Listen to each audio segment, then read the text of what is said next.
Elden Ring was first announced at E3 in 2019, it almost seemed like something that was simply not possible. Miyazaki teaming up with George R.R. Martin to make a brand new open world Souls game seemed crazy and almost too good to be true. And lately in the video game industry, there have been some games that were hyped up to insanely high expectations that were never truly able to meet them. But since Elden Ring's release back in February, there's been a lot of chatter about it being one of the best video games of all time. So after playing it myself for over 70 hours and getting the platinum, let's talk about if this game is really one of the all-time greats. The Elden Ring was broken. But by whom? And why? Elden Ring is set in a place called the Lands Between. The game opens with an explanation as to what happened to the Elden Ring, as well as who once ruled the lands before the ring was destroyed. The player in the game plays as a Tarnished. A lowly Tarnished? Playing as a lord? Yes, a lowly Tarnished. At least that's what keeps getting drilled into your head as you die over and over again to bosses. But regardless, you will traverse the Lands Between to ultimately become the Elden Lord. Unless, of course, thou shouldst take the crown. After you're able to get through the tutorial, one of the things you'll be able to notice is the sheer amount of freedom this game gives you to explore the world. I'm a fan of a variety of open world games, but Elden Ring might just have one of the most explorable worlds in any video game I've played. There's a constant want to discover, with there almost always being something interesting at the end. And the great thing about it is that you're discovering new things about the world, not just because the game told you to, but because the game provides you with an abundance of opportunities to do so. I'm all for games that have quest markers and objectives, but it's also nice to have this take on an open world where the game just leaves you to your own devices. Like, oh, you want to explore some weird catacombs that has a wooden cat that breathes fire? Yeah, you can do that. You can also travel to almost every major part of the game before going to an early area to the south that could have been explored earlier in the game if you really wanted to. Yes, that was me. And that's probably one of my favorite things about this game, that it doesn't force you into exploring anything, but yet you constantly want to, and it's almost always rewarding to do so. Now, let's talk about the combat of the game, as admittedly, I don't have a ton of experience with Souls games. The only one I was ever really able to get into was Bloodborne, because I love the gothic aesthetic, and mainly because the combat was fast-paced. And although the combat in Elden Ring is noticeably slower and much more akin to Dark Souls, it might just have some of the most rewarding loops I've ever experienced in a game. Just like in Bloodborne, it took me a few hours to get the handle of it, and I'm not going to lie, it was pretty frustrating at first, and I could certainly see why some people would want to drop off after that.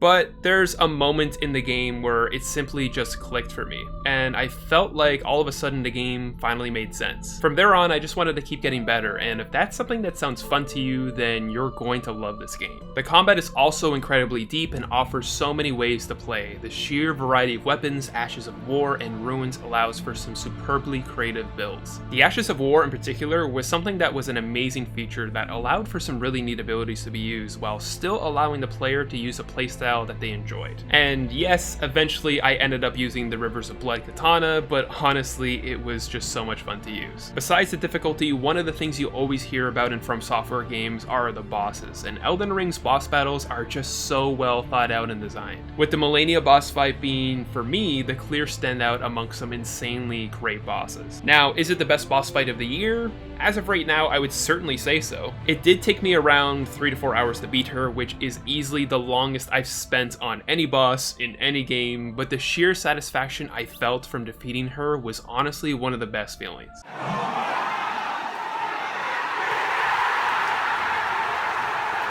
Needless to say, the bosses in this game will challenge you, sometimes causing you not only to adapt your playstyle, but also your thought process. I went into the Malenia fight with one build and switched to another in order to have a shot at her, which is something that I really enjoyed about this game. You can't just press one button to win or use a single playstyle to best every single boss. Any boss you come across is their own unique puzzle to solve, and that allows for some truly creative enemy design. The rest of what I liked about the game I'll briefly go over, with one of my favorite parts being the lore. It's incredibly deep, and the environmental storytelling is truly some of the best I've seen in years. I'm a sucker for environmental storytelling, so I could probably make an entire other video on this, but it was truly immaculate. I also love some of the characters in this game. Each has their own unique vibe, and this starts before they even say a word because the character designs are so on point. It's also worth mentioning that the soundtrack is incredibly bombastic, with the main menu song being a banger.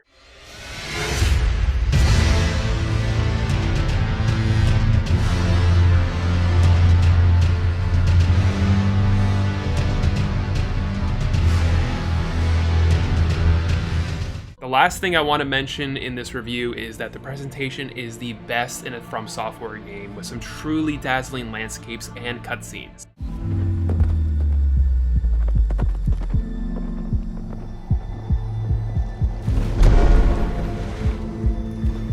So, since no video game is perfect, let's talk about some of the things that I think could have been done a bit better. And the thing that comes to mind first was the platforming. It almost always felt janky, and even though it isn't required for most of the main path of this game, it is required for some of the side areas of the game, with a decent amount of tombs requiring a lot of it, which for me, at times would lead to some very frustrating moments. And even though I love the story that this game told, I would be lying if I told you I didn't need to look up several of the many YouTube videos that are out there explaining it all. Like, the fact that there are so many videos for this very thing is telling that in all reality, the story could have been told in an easier to understand way. And I know some people really like how it is done here, saying that they like working for the story, but for me, it certainly isn't my ideal way of telling a story on this scale at least. Like, I'm already having to work so hard in everything else that this game throws at me. But the last thing I'll say about this is that at one point when I was playing, my partner asked me, "Oh, this game looks so cool, so could you fill me in on everything that's happened so far?" And honestly, guys, it was hard to give them a straight answer that didn't just confuse them even more. Otherwise, he's never gonna get it. He's gonna keep coming back down here. So I go up to Pepe's office, and what do I find out, man? What do I find out?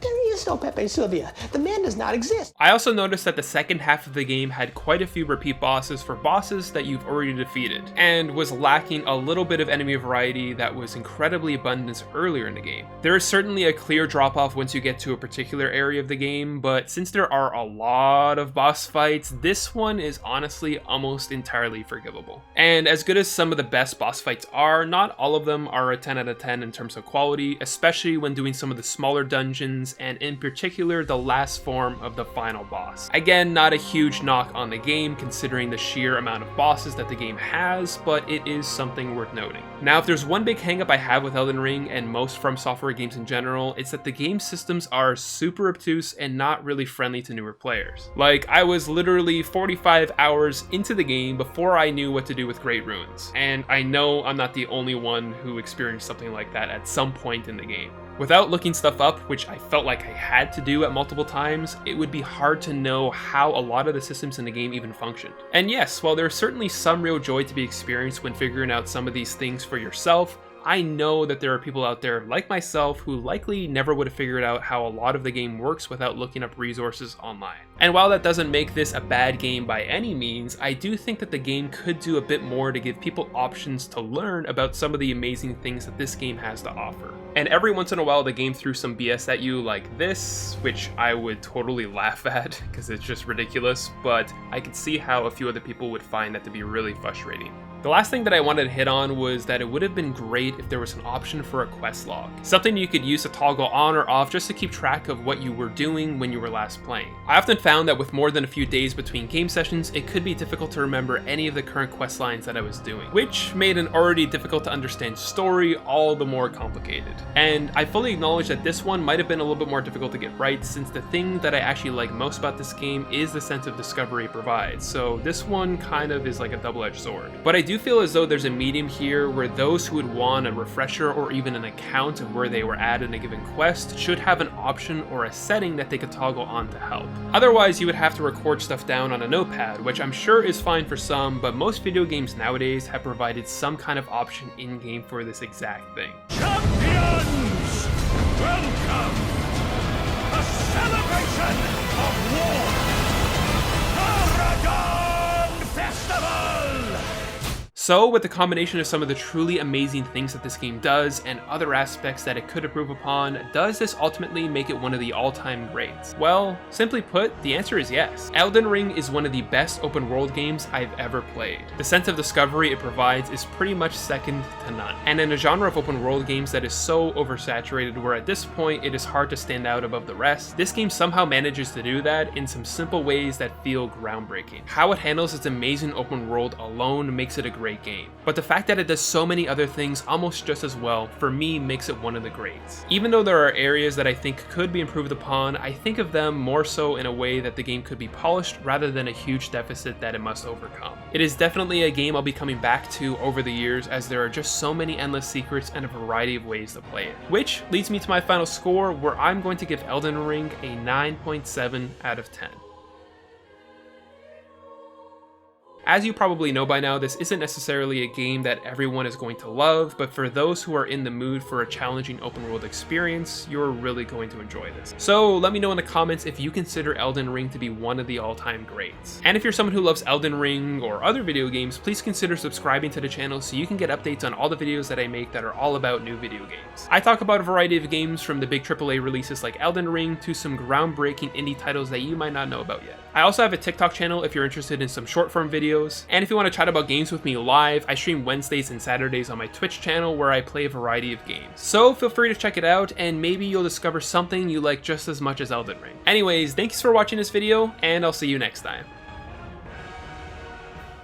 One of my favorite things about Forbidden West is the story and how grand it feels. A few hours into the game, it starts to feel a lot like assembling your crew in Mass Effect 2, which also happens to be one of my favorite RPGs, so needless to say, I was pretty happy during these moments. And as more people join your team, they'll follow you back to your base where you can interact with them and get to know them better, with each of them having their own missions as well.